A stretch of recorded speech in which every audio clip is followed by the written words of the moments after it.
Yeah, you hear the sound? I do. Okay, cool. So Jay right now is playing with my 445L project. He's impressed by the sound. He is being transported out of the electrical engineering building and onto a beach in Costa Rica by the Oculus Thrift virtual reality, machine. And it has a cool if you lower it just a little bit. So you can see, like, I have these images here, and we can pan in them and change our viewpoint.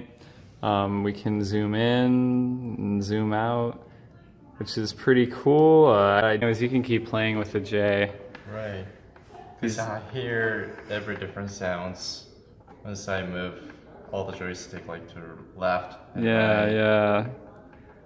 That's a good touch, right? It's kind of like, it's one of those small details that takes it up a notch. Nice. Yeah, thanks, man. Hey, this is Dwayne Perry, partner in crime of the Oculus Thrift. The virtual reality headset meant to take you to the beaches of Costa Rica or Puerto Rico. Oh yeah, Costa Rica. Right now what it's doing is it's what it does is it takes we display an image on these screens that you can kind of like change your point of view in with this joystick, zoom in, zoom out with these, and we also have sound that comes out of here, and it's like 3D sound. It changes the intensities on the left and right channel of the beach noises that you hear to kind of like the sound moves with your movement within the image to kind of create the most immersive experience possible. It's pretty neat. Full immersion effect. Full immersion, dude. Change the position, change where you're looking at, and change what you hear. It's amazing. It is super dope. So yeah, we can move around in the image. It's this big, full panoramic bitmap, and so a large challenge of this problem is the fact that this image data is like freaking huge in terms of, tiny TM4C processor units. And we can zoom in, zoom out, and we have all sorts of image manipulation going on. And so as we pan over, the intensities are going to start to equalize as if to like simulate the effect of changing your point of view. We want to make it seem like the beach actually is on your left, or the beach is in front of you, or it sounds like the beach is on your right. So, so the way we accomplish this is actually using two separate TM4C processors. We have, I don't know if you can see, we have number 1 right there, number 2 right there. They're loosely coupled together and they communicate using an SPI bus. And this synchronous SPI bus is actually shared with an SD card.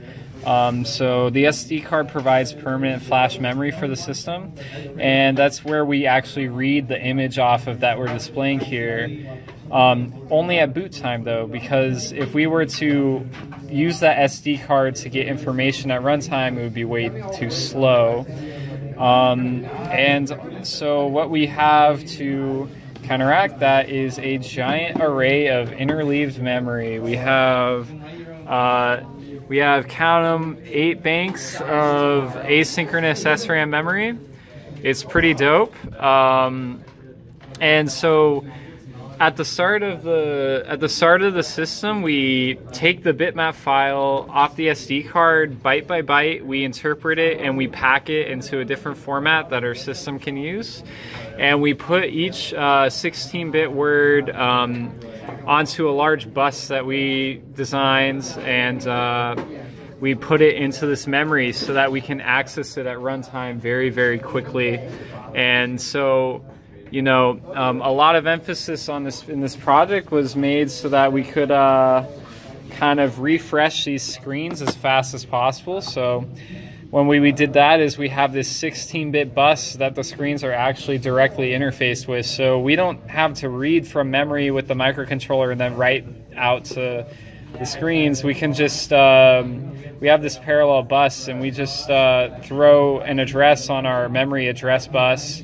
We clock the output enable signal, and the memory can actually just write directly to the LCDs. So it's much faster in that regard.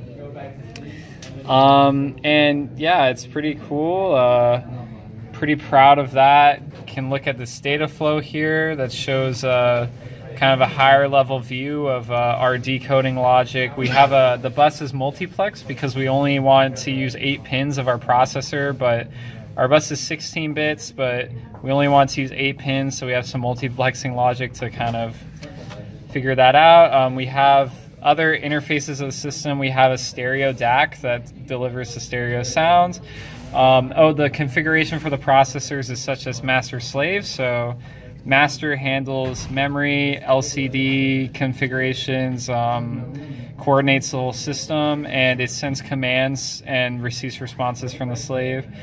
What the slave can do is output to the DAC, figure that out. It also does all the sensor data acquisition and buttons and all that. So we have here a joystick and buttons that the slave reads, and we also designed the system to use an accelerometer too that the slave can read from. So that's that. A little bit, quick tour of the hardware. It's kind of hard to see, but there's a lot of traces, a lot of wires, and a lot going on, and it's pretty awesome that it all works. So thank you for watching.